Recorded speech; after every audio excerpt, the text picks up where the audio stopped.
What the was that, bro? Dude, what the hell? What was that? There's a couple owls that have been around this area. Pretty cool to listen to. Hay un pantalón de mujer aquí tirado.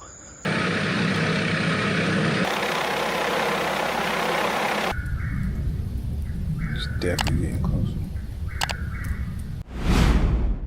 On November 18th, 2023, the YouTube channel Outdoor Boys released a solo bushcraft video filmed deep in the forests of Alaska.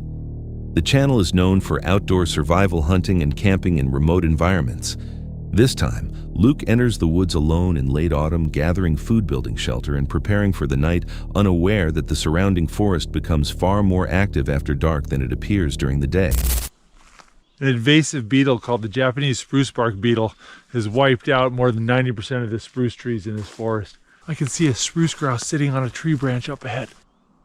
I definitely got him. Oh, there he is. Look at that. Look at this. Check it out. Those are moose bones right there. That looks like a big wolf dookie. See all the hair in it? Oh, there's more wolf poop. Wolves probably patrol this trail looking for food. Sure, there's a lot of poo on it. Oh, this looks like a decent spot to make camp. Luke moves carefully along a forest trail in Alaska, searching for food and checking animal tracks. Along the way, he passes bleached moose bones and large piles of dark scat filled with fur, confirming that this area is part of an active hunting territory. Later, Luke selects a campsite surrounded by dead spruce trees. Years earlier, bark beetles had killed much of the forest, leaving dry trunks standing throughout the area.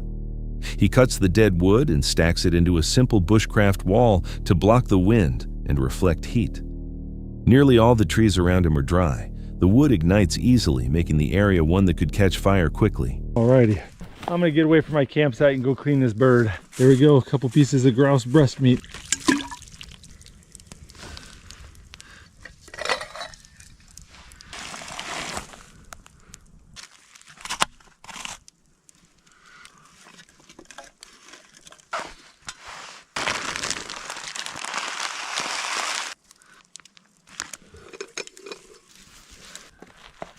Oh, that's looking good. Let's just stick it right there to warm.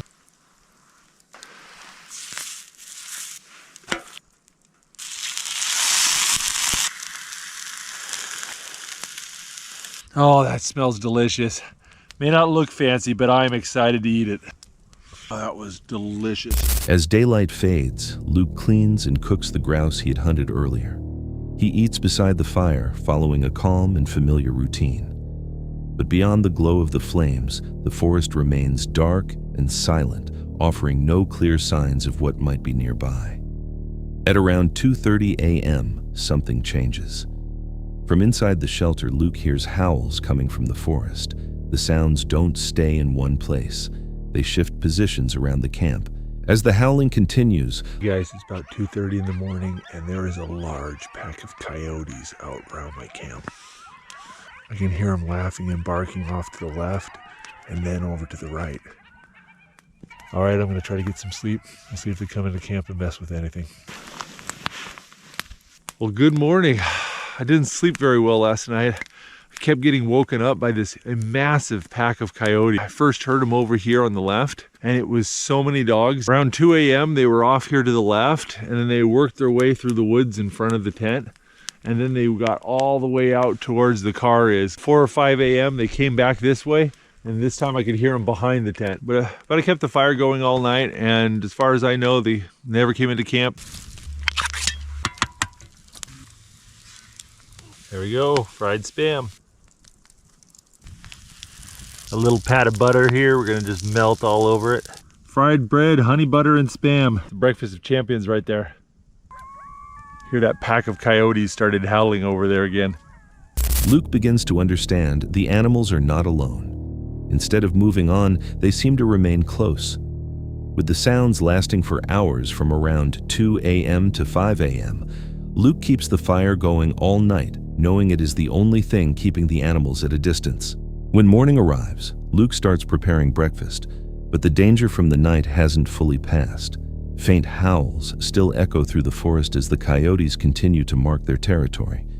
The sounds serve as a clear reminder that the area does not belong to humans. Recognizing this, Luke decides to pack up his camp and leave. When coyotes stay active for extended periods, it often signals confidence rather than simple curiosity. In remote regions, the duration of the sounds can matter more than actually seeing the animals. When wildlife remains nearby for hours, it raises questions about how closely the situation is being observed. On January 27, 2026, the YouTube channel Trail Off, known for solo hiking and outdoor experiences in New Zealand, uploaded a video filmed in the Tararua Ranges near Wellington.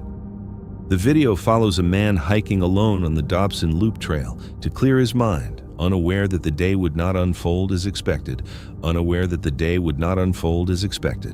The man walks alone through dense native forest, taking in the greenery and the feeling of isolation. The trail seems familiar and manageable. He talks about hiking as a way to ease stress, and his mood is calm as he moves deeper into the trees. Then, without warning, a sudden injury puts his safety at risk. I'm on the ground right now. I've stepped down onto a root and it's given way, and I've heard a snap either in the root or in my ankle, and now I'm in a bit of pain.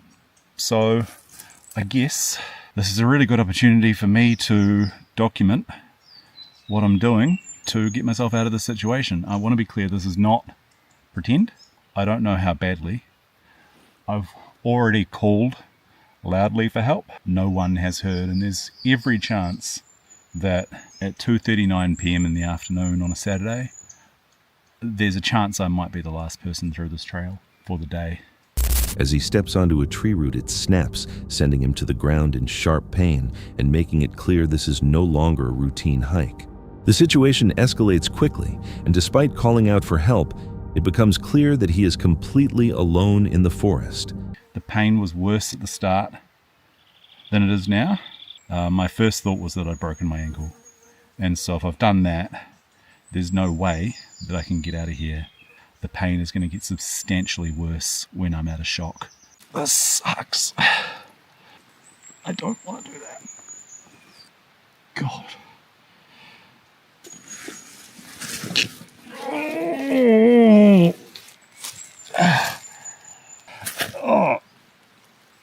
Oh God.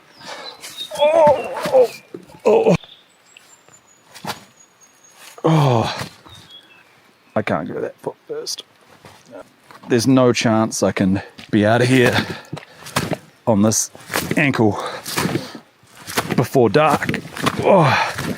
Even through the pain, he tries to stand, but it is immediately obvious that something is wrong and he cannot walk out safely.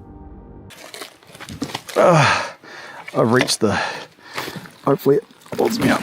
Okay. Basic first aid now. I think it talks to my phone, so I'm going to get out So I've had a reply from, I guess, the emergency services. I don't really know who, Maritime something. I met a lovely lady called Stephanie who's going to walk out and let Katrina know that I have a sprained ankle and that I've used my GPS or my PLB to call for help. I think she felt a bit guilty leaving, which it's understandable, but, she couldn't help me. And so going and confirming that in fact I do have help coming is handy. When I move around, the ankle's clicking a bit and it's sitting funny, and I'm starting to get the shakes a little bit. I put on some warmer clothes because I'm actually kind of cold now. I'm just replying to emergency services who have asked me to confirm that I'm on the track. Accepting the situation, he activates his personal locator beacon and sends out an SOS signal. He receives a response shortly after. While waiting, his body begins reacting to the injury, forcing him to take steps to remain stable and safe. So that definitely sounds like a helicopter. I can't really move. I want to get up and wave stuff around, but I can't. I am stupid, but the second you see the helicopter, you think, yep, I'm real pleased. And then you start to,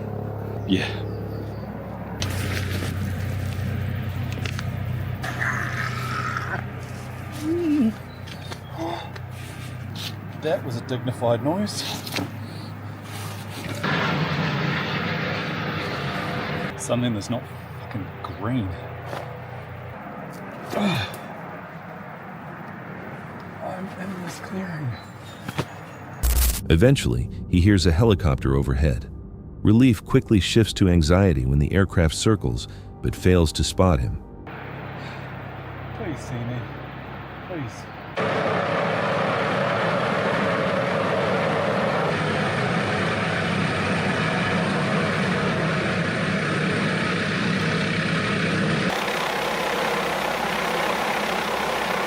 So someone winched down through the canopy and came up and helped me. It was really amazing.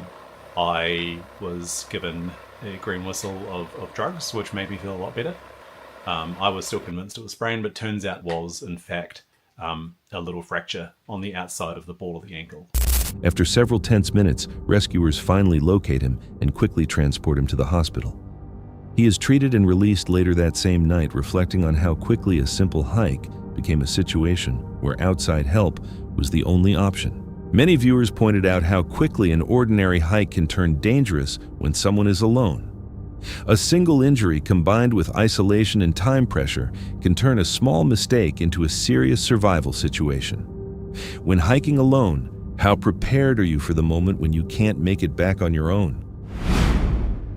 On September 26, 2025, the creator behind Jose Flores' Terror entered one of the most widely discussed forests associated with unexplained cries and recent disappearances. His channel is known for capturing real nighttime explorations in supposedly cursed locations, and this time he went in alone following a dry footpath that locals warn people to avoid after dark. Está apenas cayendo la noche, me encuentro completamente solo en este lugar. Hay muchas historias en este lugar, hay muchas experiencias paranormales. Las personas dicen que algo habita este bosque, que es bastante común escuchar voces de niños. Y ahorita estoy aquí en la entrada principal de este lugar.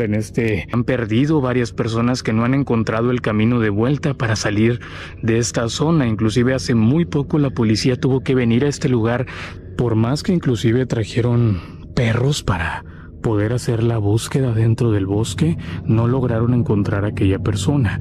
Voy a caminar por aquí hacia lo profundo del bosque. Estoy solo completamente, no está nadie conmigo. Lo peculiar y lo extraño de este lugar es que las personas comienzan a escuchar gritos que provienen directamente de lo profundo del bosque, a lo cual, como les digo, llaman a la policía para intentar buscar, pero al momento de que vienen a revisar se dan cuenta de que no hay absolutamente nadie. Entonces la gente dice que todas estas voces son las que hacen que las personas se pierdan, porque ingresan en el bosque y comienzan a caminar y caminar sin darse cuenta de que pues ya se perdieron y no logran encontrar el camino de vuelta.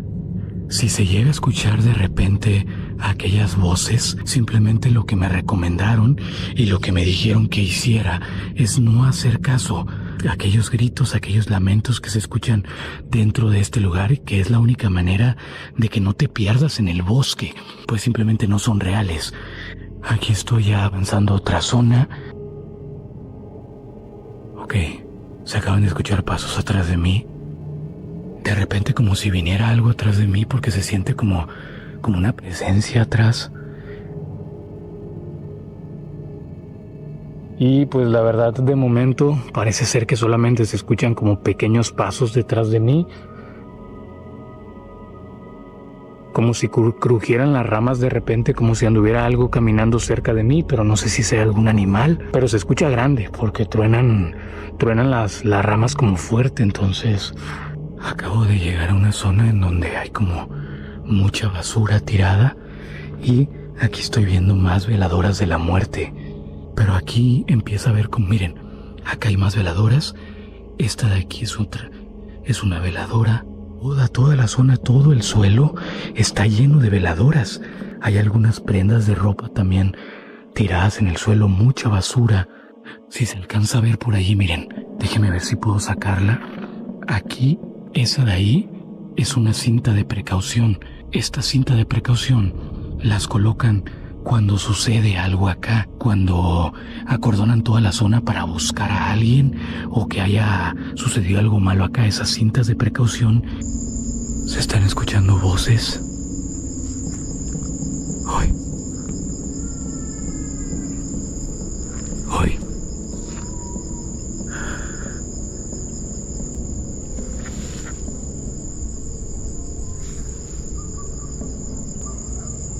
Se están escuchando estas voces que parece ser como que vienen hacia acá o están a lo lejos.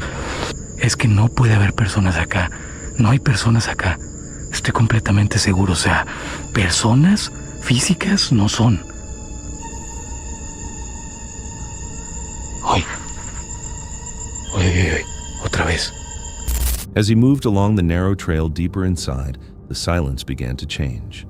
He said he could hear footsteps behind him and the sudden snap of something in the brush, as if someone or something was keeping pace with him. He stopped, aware of a presence he believed had been following him since the entrance, but the forest would reveal more than just sounds. Deeper in, he came upon a small clearing scattered with items that didn't belong there.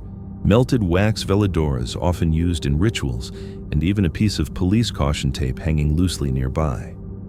It suggested the area had been examined before. While looking around, he reported hearing faint voices near the tree line, unclear yet unmistakable to him. And soon, what he heard would become even harder to dismiss.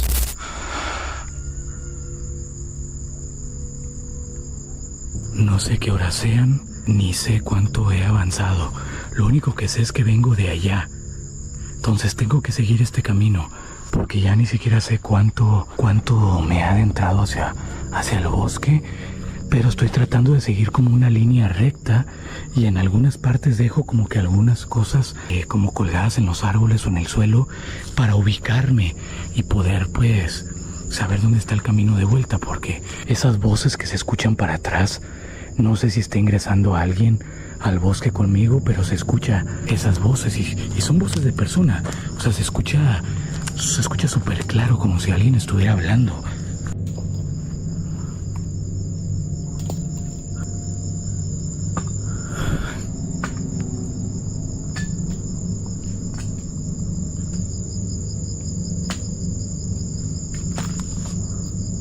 ¿Hay alguien? ¡Hey! ¡Ay!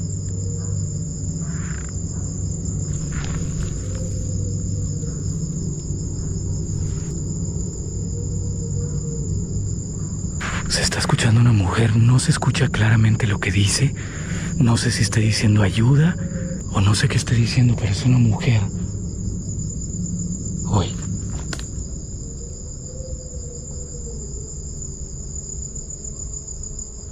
Hola, ¿necesitas ayuda?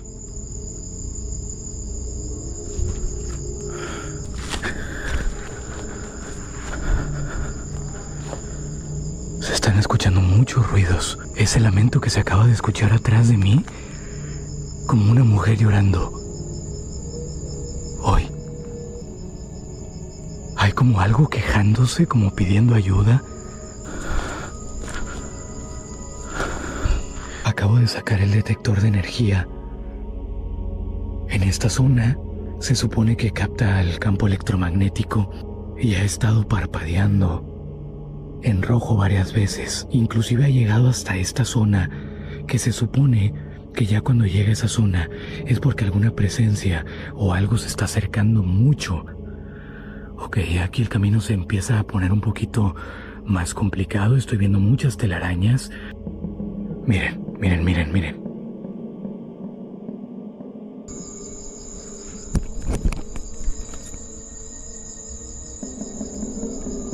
Hoy. Se escucha como alguien llorando. No sé si sea una mujer o un niño. Hay un pantalón de mujer aquí tirado, que ya se ve antiguo, o sea, como si ya tuviera tiempo en este lugar. No sé de quién habrá sido este pantalón, pero qué coincidencia, ¿no? Que me haya encontrado esto y lo que se está escuchando es como un lamento de una mujer. Hay otro huarache aquí, de mujer también.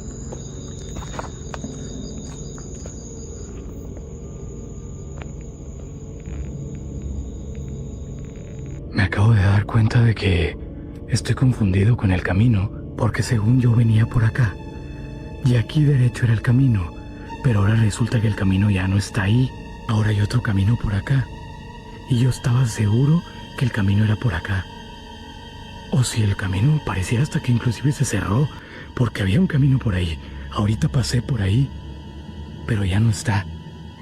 ¿Saben qué es lo peor de todo? Es que no hay señal aquí. No hay nada de señal. No funciona la señal aquí adentro. Estoy siguiendo toda esta basura que está acá. Eso quiere decir que esta es la parte del pequeño río que vimos al principio. No sé qué es lo que hay acá. No sé si hay alguien en peligro en el bosque. Yo estoy completamente seguro que esas voces que se escucharon no son de personas. Quiero creer que no son de personas. Nadie va a estar acá. Ya estoy viendo por acá el letrero de salida, por el lugar en donde entré. Voy a hacer la llamada a la policía para que vengan a buscar este lugar. Moments later, the noise shifted. He described it as the cry of a woman somewhere ahead, louder than anything he had heard before. Around that time, his energy meter flashed red repeatedly. As he attempted to follow the trail back, he realized that he was no longer on the same path. Everything appeared unfamiliar. Close by, he found a pair of women's pants on the ground, deepening his confusion about what had taken place in that part of the forest. Eventually, he located the exit sign and left the area before contacting authorities, who later confirmed they had received multiple reports of unexplained cries in that same forest. Several viewers said they heard the same woman's cry he described, while others pointed to the ritual items and police tape as evidence of earlier incidents. Some questioned whether someone else had been in the forest with him, unseen on camera, but close enough to follow. If so many people heard the same cry, yet no one was ever found, what exactly remained hidden among those trees? And if the path shifted behind him was he truly lost? Or was something leading him somewhere he was never meant to reach? On September 13th, 2025, the Paranormal Discovery Team, recognized for investigating wilderness mysteries, traveled deep into Harrison Hot Springs, known as the Bigfoot capital of Canada. Luke and Angelo set out to record what locals believed went beyond legend.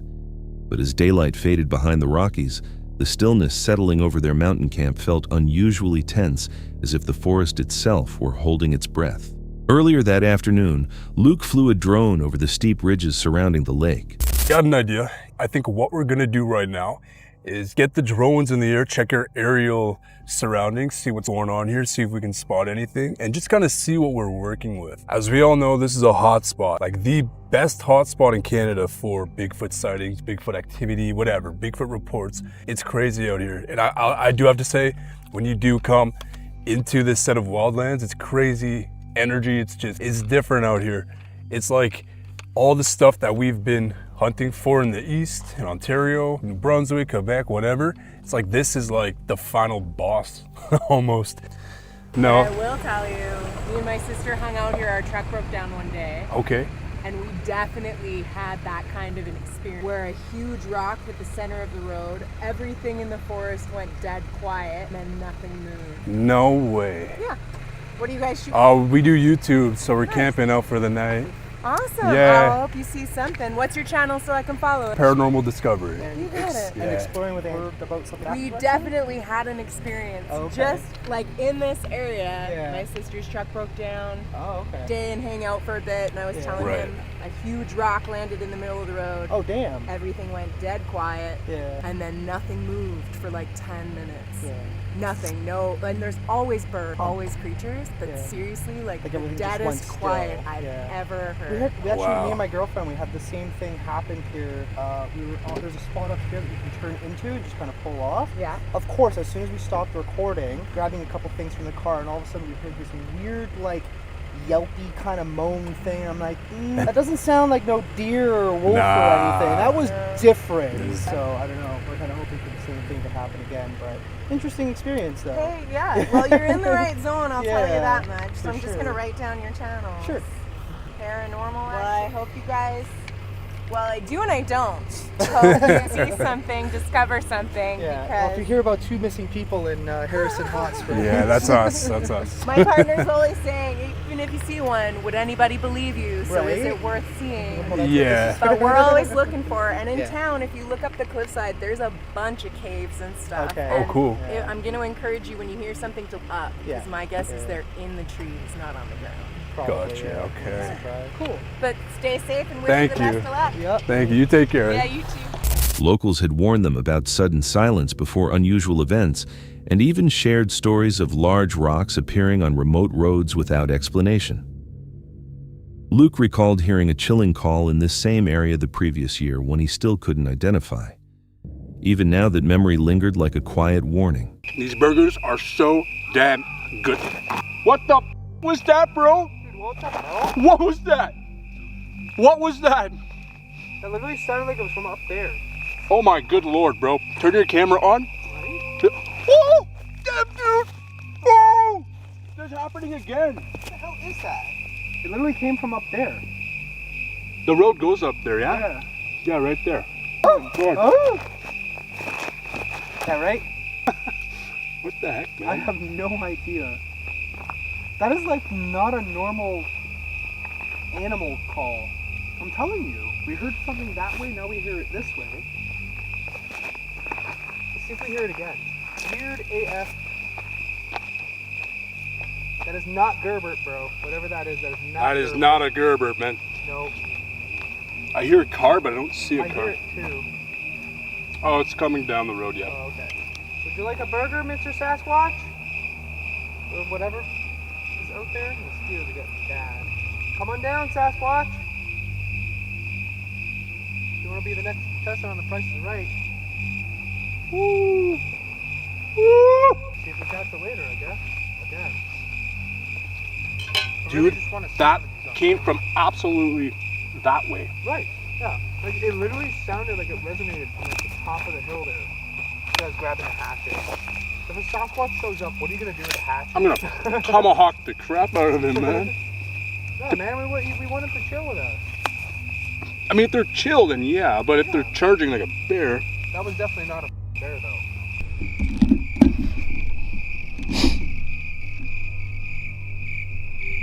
You hear that?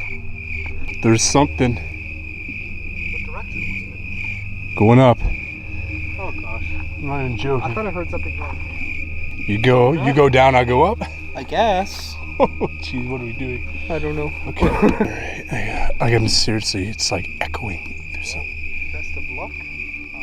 I don't think it's the greatest idea going in night vision, but... Yeah, I'll have the light though. That's true, okay. Alright, guys. Something. Angelo's gonna go down. I'm gonna go up.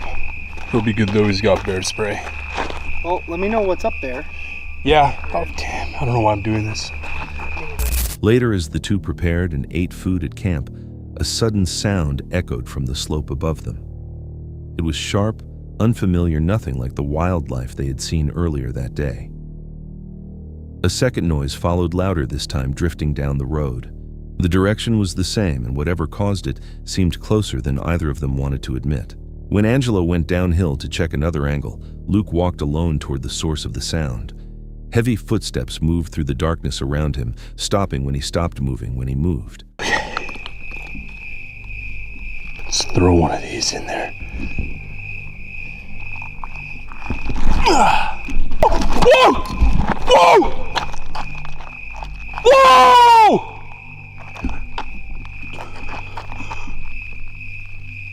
Jesus, bro, there's one right there. I think I just hit one.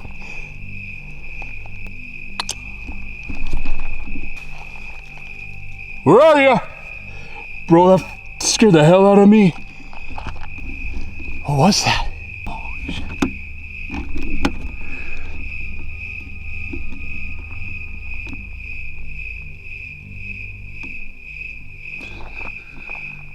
Hello? Whatever it is, it's in, like, ahead of me right now. Okay, let's rationalize right now. What I could have hit was a fox. What kind of fox does that? I could have hit a wolf. could have hit? Mostly a fox that hit a vulture. Are there any vultures out here? I'm not even joking right now. Go down, go down, go down, go down, go down, go down.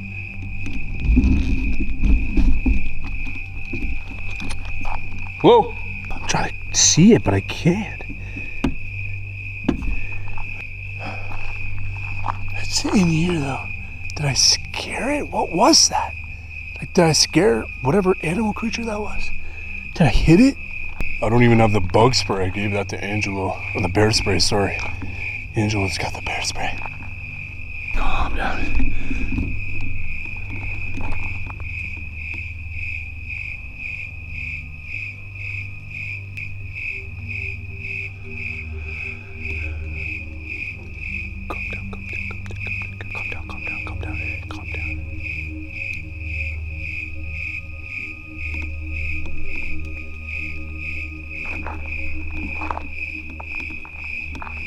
I hear something. Get out of here! Go! It's Graham! I think there's a bear nearby. Either that or a Bigfoot. I'm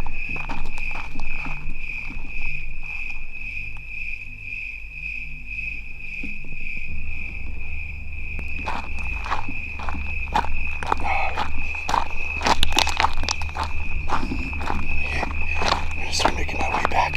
I gotta reload a battery. 1 second. So, that was something. I still hear it. Something pushed through the brush with weight and purpose, close enough for him to call out, but never close enough to see. The strain in his voice showed how deeply the silence unsettled him. Back at camp, Angelo reported hearing footsteps as well, and faint movement in the nearby trees. Moments later, they noticed objects on their table were no longer where they had left them. Nothing was missing, yet nothing felt untouched. Whatever had been circling the slope now felt uncomfortably close. As the two settled in for the night, a sudden impact struck their gear, a heavy rock thrown with clear force. Reviewing their footage confirmed the sound sharp and unmistakable. When Luke picked up the stone, he noticed a strong odor, something he had only heard described in regional accounts. Neither of them slept after that. Some viewers noted that the unusual vocalizations the rock throw, and even the smell match stories passed down by First Nations families. Others claimed there were glimpses of eyeshine and shifting shapes on higher ground. If more than one presence was observing them, what exactly moved through the Rockies that night? On June 26, 2025, a video posted on the channel Uncle Reggie Opens with the host setting up his small tent after a demanding unplanned hike that left him overpacked and worn out. He pulls off his boots preparing to rest and speaks openly to the camera. This is his first solo camping trip away from home. Although he tries to sound confident, there's a clear hint of uneasiness in his voice. Being miles deep in the woods completely alone creates a different kind of silence, one that feels like it closes in from every direction. Reggie explains that online videos don't truly prepare you for the real sounds of the wilderness, the strange, unfamiliar noises that begin once the sun goes down. As night settles in, he keeps his firearm tucked under his legs within easy reach, offering a small sense of security against the vast emptiness outside the tent. Did you hear that? Never heard that before. But one thing I do know is animals don't like fire. So that is why I made sure I had a fire.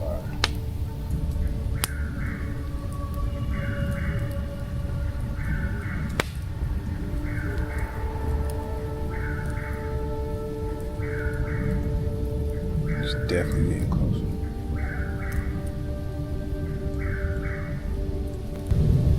All I know, if something happens, it's gonna happen on camera. That's for sure. And it's so dark in the woods that when you look up in the sky, it looks like it's actually could be earlier than what it is. But it's actually 10 o'clock.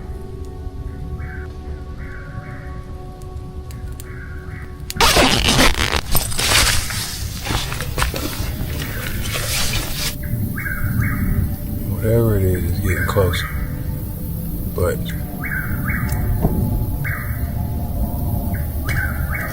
we shall see. Then it happens. A sound, faint yet distinct, breaks the stillness. He goes still. He reacts quietly, unsure of what he just heard. It's unlike anything he's experienced before. The noise comes again closer this time with a steady rhythm. He reminds himself of one thing: animals tend to avoid fire, which is why he made sure to keep the flames going. The tension builds. The forest, once calm, now feels active, as if something is watching. Reggie's breathing becomes faster. His voice shakes as he says that if anything happens, it will be captured on camera. The sound seems to move nearer each pause, between it feeling heavier than the last. Eventually, he decides to retreat into his tent, admitting that fear has taken hold. Whatever is out there feels closer, and he prepares to lie down inside. A little info about the camping. Of course, I overdone it with some things. I'm starting to observe that what's changing is I'm getting rid of this sleeping bag, and yeah, I'm gonna do it a little different. But I really did enjoy it. Whenever I finally calmed down, I had to call somebody to make me feel better. Hearing these noises, they do play a trick on your mind, so be prepared for that. Make sure you're not somewhere too far where you don't got absolutely no signal, and especially for your first time. But yeah, I did plan on showing y'all everything I had. I don't think that's gonna actually happen, because really this is the bulk of my items. About to finish cleaning up, get myself together, find a way to pack a little better this time, so the walk up out of here won't be so excruciating. But enough talking. By morning, sunlight filters through the trees. Reggie looks drained but relieved. He admits he barely slept. To deal with the anxiety, he stayed on the phone with someone the entire night, just to feel less alone in case something happened. The rest of the video becomes more reflective. He laughs nervously, acknowledging how much he overpacked, but also how unprepared he was for the mental challenge of solo camping. The isolation, he explains, can affect your mind in ways no gear can protect against. It's possible that the sounds Reggie heard came from nearby wildlife, perhaps deer or smaller animals moving through dry brush. Still, the mental strain of being alone in the dark can distort perception, turning every sound into something threatening. Even so, the steady rhythm he described leaves some uncertainty. Was it simply the forest testing his nerves, or something drawn toward the only light for miles out there? It's not always what you see that unsettles you most. The video posted on the channel The Haggett Project opens with Jake preparing for a wild camp near Mount Rainier in Washington State, USA. His goal is straightforward: to test a new sleep system in real conditions. But the environment around Mount Rainier quickly shows its harsh side.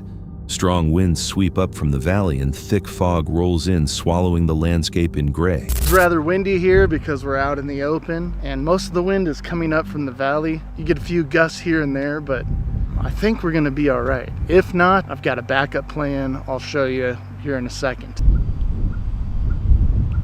Backup plan if it gets too windy: this little side road here. It's nice and flat, and the wind doesn't quite reach there because there's a little shelf of these trees. After hours of driving and another 2 hours spent setting up the complex system, exhaustion begins to set in. He laughs lightly, admitting the gear took much longer to assemble than expected. The air smells crisp and sharp, filled with Douglas fir. His clothes are damp with dew, and everything at this altitude seems to hold moisture.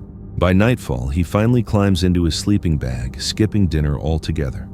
He sets up a small time-lapse camera to capture the night sky before turning off his light. The camp glows faintly against the mountain backdrop, calm yet remote. It's a little strange. It's not perfect. It's massive though. Look at the size comparison to the vehicle there. That's Mount Butte up there, surrounded in clouds. It's officially dark, so I'm gonna continue to get some lights set up. So pretty hungry. I ended up taking like 2 hours to get this, whatever you call it, set up, which, you know, being the first time, that's to be expected, I guess. There's just this really nice smell in the air around here. Guess it's the Douglas firs. Oh my goodness. This chair is soaked. Everything when you're high up gets soaked with all the dew. So as you saw from earlier, this is the whole dome thing. But inside, since this doesn't have a floor or keep the bugs out, I've set up what they call a tandem tent. Strung the top of it to the tarp poles that hold this thing up, and then staked out the bottom. I got my sleeping pad in there and the sleeping bag and pretty much ready to rock. And there's my little night light. There's the full effect. Not gonna lie, I am exhausted. Spot I was tempting to go to. I had never been there before and couldn't even drive to the end of it. Basically, a lot of driving, so I'm contemplating whether I should start cooking dinner or just bag it. So I'm leaning towards that. The stars are out. I'll use this camera and I'll set it up to do some time lapse. Probably go to bed, wake up early, and do some cooking tomorrow. A few hours later, Jake wakes to the distant calls of owls. But something else is wrong.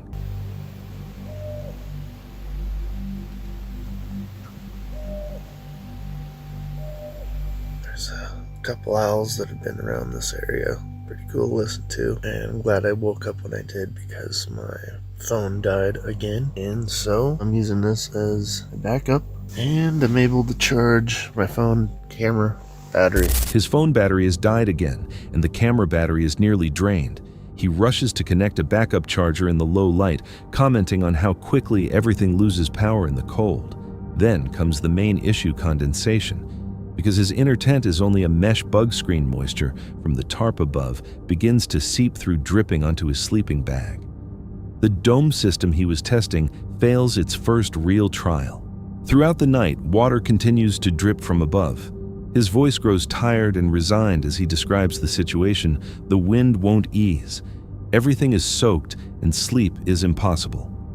By morning, the temperature drops even more and cooking becomes impossible in the gusts. He decides to end the test early and pack up, clearly worn down, but relieved to head back. The failure was likely caused by the sharp temperature drop and high humidity near Mount Rainier, leading to condensation buildup inside the shelter.